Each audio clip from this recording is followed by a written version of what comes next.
ស្រឡាញ់ពុបពេញទៅដោយទឹកភ្នែក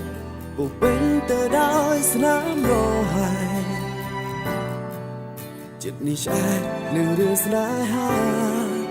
បិទនេត្រាមានតែភាពឈឺសាបន្សល់តែស្នាមអនុសាដែលជីវ៉ាអូនផ្ដល់ឲ្យបងជីវិតធ្លាប់ល្អជាងនេះមិនដែលជួបរឿងខូចចិត្តតែពេលនេះដឹងហើយថាស្នេហាត្រូវឈឺបែបណាតើរូបកាយមួយនេះធំមួយដាក់ទោះបែបហ្នឹង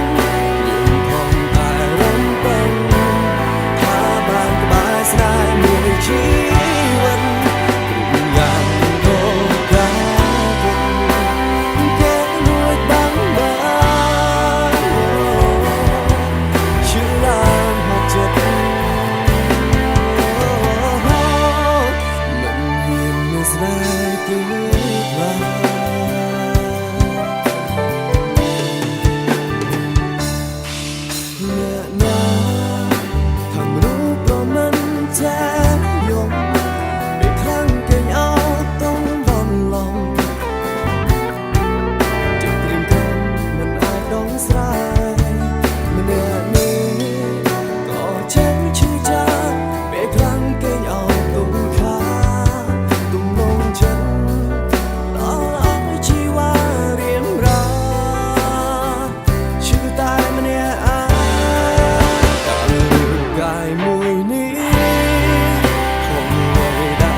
ជប់រឿងខូចចិត្តតែពេលនេះដឹងហើយថាស្នេហាត្រូវឈឺបែបណា